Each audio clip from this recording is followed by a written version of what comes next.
Hey, welcome back to Excel Chart Lab, your shortcut to smarter market analysis using Excel. Let's turn data into insight and charts into power. Before we get started, of course, the standard deviation applies, or the standard disclaimer applies.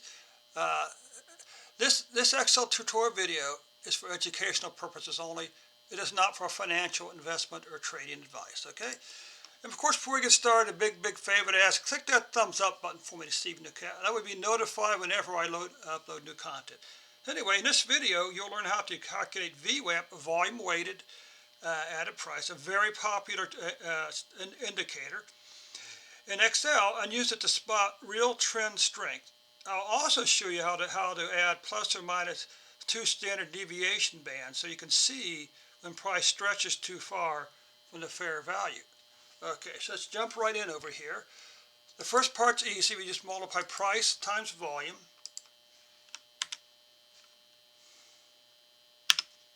Okay. Then we calculate the actual VWAP.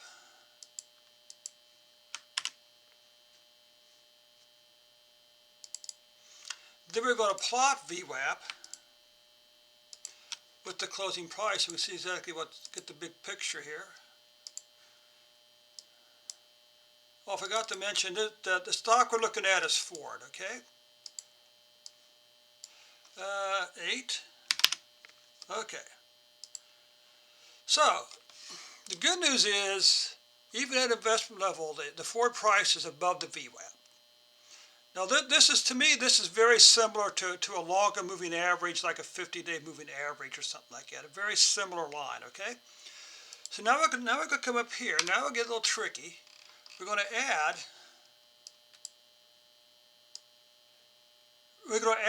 Bollinger Band style bands, okay? That is, we're going to add we're going to calculate a standard deviation. We're going to do plus or minus 2 standard deviations, okay? Come all the way down here to find my data. So, standard deviation P. Now P means we're using a partial set. Okay, the S means we'd have the entire data set. Now in theory, we can never have all the stock data because it goes on forever.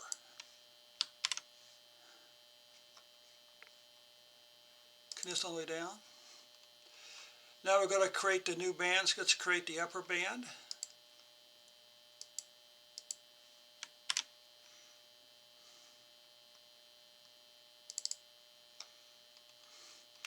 Let's create the lower band.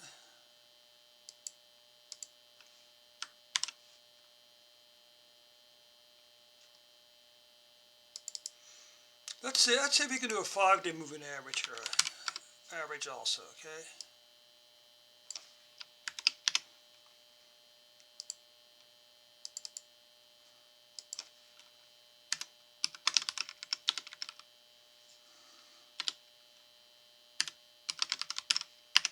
Alright, let's save this. Now let's come back. Rather than price, we're going to do standard. We can use a 5-day moving average instead of close. Okay. Hot. Yes.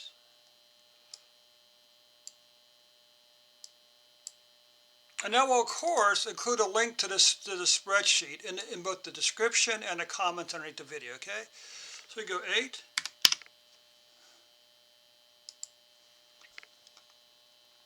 So this is the 5-day moving average. This is the VWAP. And the red line's a plus 2 standard deviations, and the green line's a minus. So it's above the VWAP, as we know. Continue even the 5-day moving average. But what the 5-day average is, it allows you to see more clearly the crossovers, I think. Okay. Plus, I was watching a video a little bit ago, and the guys like this whole talk is about 5-day moving average. So I decided to include that here for you folks. Anyway, so does this mean that the price is getting a little bit high? Is that what this means? Okay.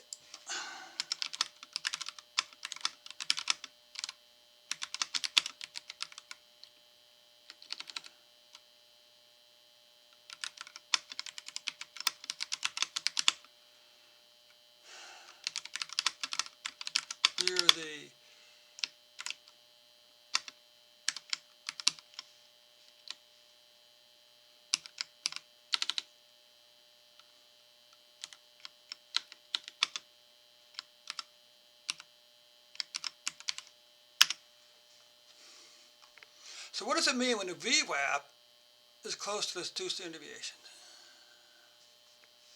When the price closes near the plus 2, it tells you something very specific about the market behavior. Here's what the meaning of that in the clear trading terms. What's the meaning when the close is near the VWAP plus? The price is extremely extended above fair value. VWAP represents the average price weighted by volume, essentially a fair value for the price. Being 2 standard deviations above VWAP means price has moved into a statistically rare and overextended zone.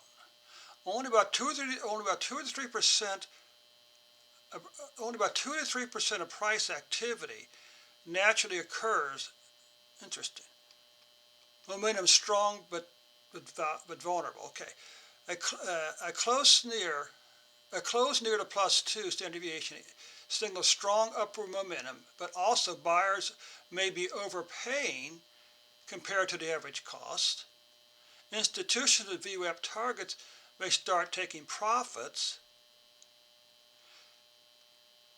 The probability increases for consolidation or mean revision.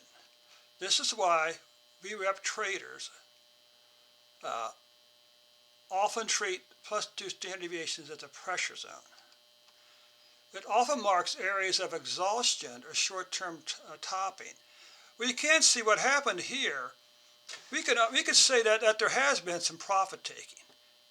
Something drove the price down here before climbing back up. Okay. Anyway, it often marks areas of exhaustion or short-term topping. That makes sense. The volatility is a short-term topping. Not a guarantee, but historically, price tends to break back towards VWAP a little bit, or move sideways until VWAP catches up. That's interesting. Breakout beyond VWAP requires exceptional volume. If volume doesn't confirm the breakout, the move is usually unsustained. Well, it's been sustained pretty longer, hasn't it? Ford's been doing pretty good since the first of the year. Okay. Institutions notice this level. Many algorithms use VWAP plus bands to determine whether the price is too high to accumulate, whether the market is overheated intraday, or where to place reversal or fade entries. Reversals. Well, I mean, if you look at this by itself, there is some volatility. Okay, there was some movement. Okay. Closes near plus 2 standard deviation often cause liquidity providers to tighten the berth. So here's the quick interpretation. If the close is near the VWAP plus 2, then prices are statistically stretched to the upside. Momentum is strong, but the risk of pullback or mean reversion increases. What is mean reversion?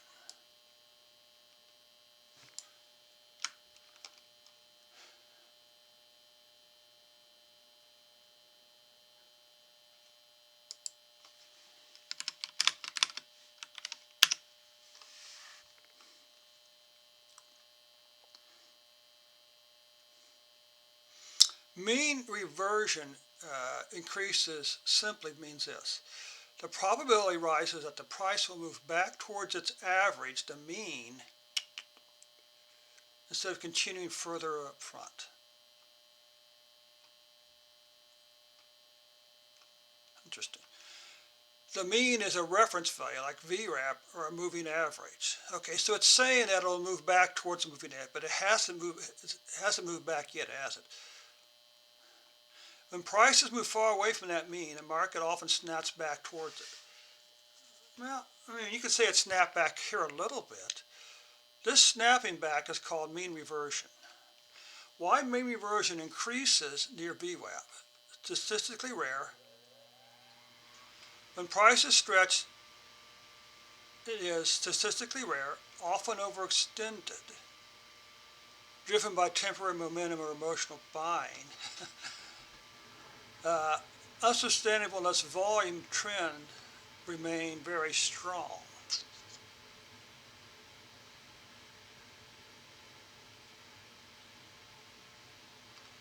Okay, because the move is extreme, the likelihood grows that the price will slow down, pull back, or drift sideways while VWAP catches up. So it's saying at some point this could level out in order, it could either pull back.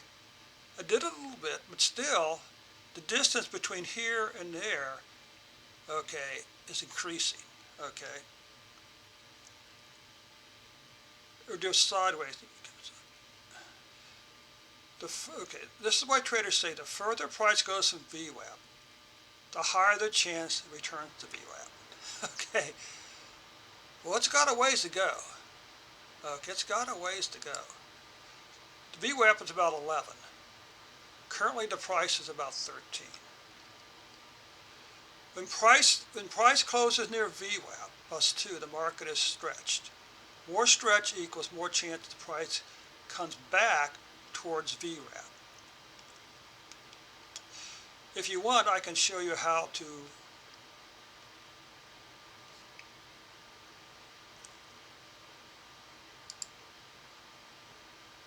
but you know what?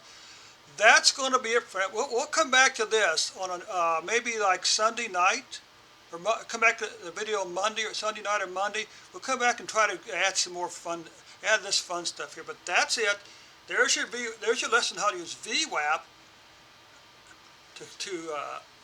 to determine the momentum and the direction that the stock is turning. And of course, we added the Bollinger Band style plus and minus 2 standard deviation lines to our plot, okay? As well as a 5-day moving average. There you have it. Thanks so much again, folks. Do me a big favor. Click that bell icon for me to be notified whenever I upload new content. Also, I will include a link to the GitHub repository that contains this worksheet in there for you, okay?